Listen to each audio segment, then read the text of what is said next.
Still continuing our discussion of Chapter 4, Lesson 3. We're going to look at finding exact values of the remaining trig functions given a specific value.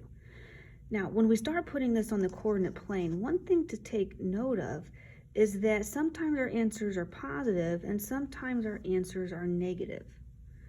Okay, if you pay close enough attention, you're going to find a pattern, and depending on which quadrant the triangle falls in, it will depend on which trig functions are positive or negative. Okay, now notice in the box on the top right, okay, we have quadrant 1, quadrant 2, quadrant 3, and quadrant 4, and it will tell you which of the trig functions are positive and negative within that specific quadrant. Now, I like to use the acronym All Students Take Calculus to help me remember which ones are positive. So notice, starting with quadrant 1 is A, so all 3 trig functions are positive. Okay, the second quadrant is S for students, and only sine is positive, which means cosecant will also be positive, and the other 2 trig functions are going to be negative. In quadrant 3, tangent is positive, while the others are negative, which means cotangent will also be positive. And in quadrant 4, cosine is positive, which means secant will also be positive, but sine and tangent are negative. So all students take calculus. Okay, the letter given represents which trig function is positive. Now you can also approach it thinking about x and y. Now, we know the hypotenuse or the radius is always going to be positive. Okay, well, in quadrant 1 and 2, y is positive. Remember, y is representative of sine. Okay, remember, sine is y over r, and r is always positive. So in quadrants 1 and 2, sine is going to be positive because y is positive. Now, notice cosine is x. Okay, cosine is x over r. Okay, x is positive in quadrants 1 and 4. So when x is positive, cosine is going to be positive. And when x is negative, cosine is going to be negative. Okay, so again, sine is y, so when y is positive, sine is positive. Cosine is x, so when x is positive, cosine is positive. Now let's go down to example 5. It says find the exact values of the remaining 5 trig values of theta. Okay, in letter A, we know that secant theta is radical 3 and tangent theta is less than 0. Okay, now secant theta is radical 3. This means that secant theta, or the reciprocal cosine, is positive. Now, cosine is x, and x is positive in quadrants 1 and quadrant 4. So right now, in letter A, our triangle has been restricted to either quadrant 1 or quadrant 4, because that's where cosine and its reciprocal secant are positive. Now, we also know that tangent theta is less than 0. Okay, less than 0 means it's negative.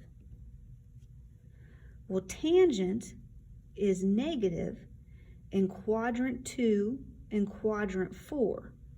So notice the quadrant that both have in common is quadrant 4. So what I'm going to do is I am going to draw a right triangle located in quadrant 4. And again, I'm choosing quadrant 4 because in quadrant 4, secant is positive and tangent is negative. That's the only quadrant in which both of those hold true. Okay, my angle theta is always going to be the angle closest to the origin. Okay. And what I need to do is label my sides. Now, secant theta is the hypotenuse divided by the adjacent side. And right now, secant theta is radical 3. To make radical 3 a fraction, we put it over 1. So I know my hypotenuse is the square root of 3, and the adjacent side is 1. I need to find the opposite side. So I'm going to use the Pythagorean theorem. I know that 1 squared plus y squared is equal to radical 3 squared. 1 squared is 1.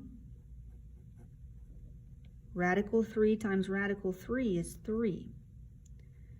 Okay, subtract 1 from both sides. Y squared is equal to 2. So y is equal to radical 2. Now you put radical 2 on that opposite side, but now you have to pay attention to the sign. Because remember, when we take the square root, it's plus or minus. We have to choose whether it's positive or negative. Okay, from the origin, I go right 1, that's positive, but I go down radical 2, so this has to be negative radical 2. Now, I have enough information to find the remaining trig values. Okay, sine of theta is opposite over hypotenuse. So this is negative radical 2 divided by radical 3. And I have to rationalize. I cannot have a radical in my denominator. I'm going to multiply by radical 3 over radical 3. Okay, we multiply numbers inside of the square root together. So negative radical 2 times radical 3 is negative radical 6. Radical 3 times radical 3 is the square root of 9. Square root of 9 is 3. Okay. Next, I want to find cosecant of theta, which is the reciprocal of sine. So if I take the reciprocal of sine, I get negative radical 3 over radical 2. Again, I need to rationalize. So I'm going to multiply radical 2 times radical 2. If I multiply straight across, I get negative radical 6, square root of 2 times the square root of 2, square root of 4, which is 2.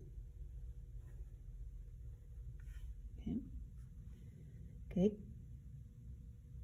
Cosine theta is the reciprocal of secant theta. Now secant theta is radical 3 over 1, so this will be 1 over the square root of 3. Rationalize, and cosine theta is radical 3 divided by 3. Okay, tangent theta is opposite over adjacent, y over x, so that's negative radical 2 divided by 1 is negative radical 2.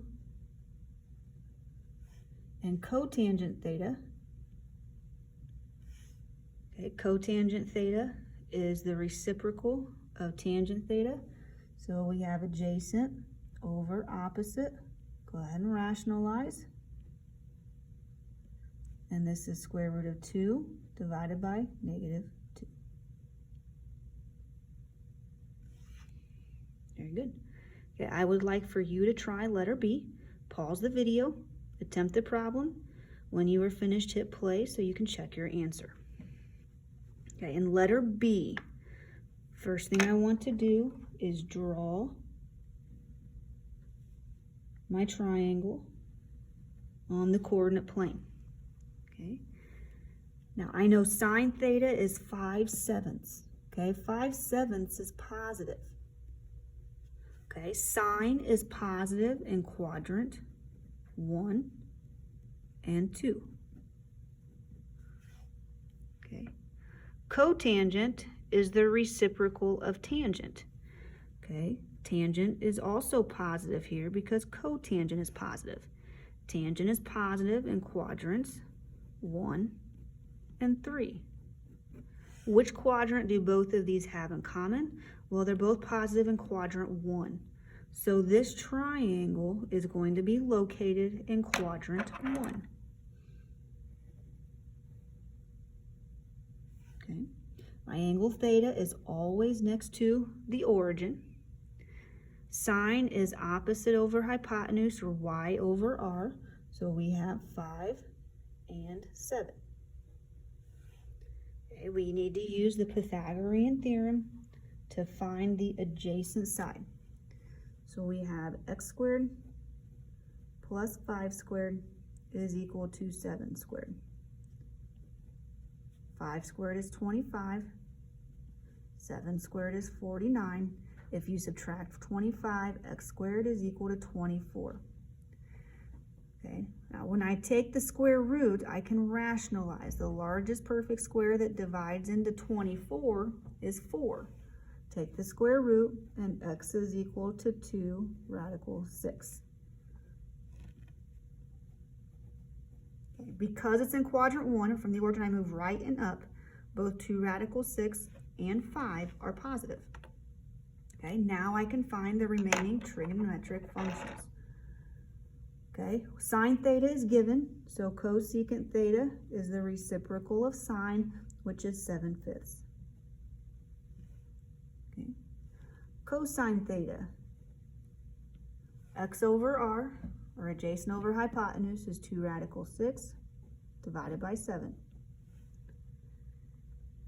Okay, secant theta is the reciprocal of cosine, so 7 divided by 2 radical 6.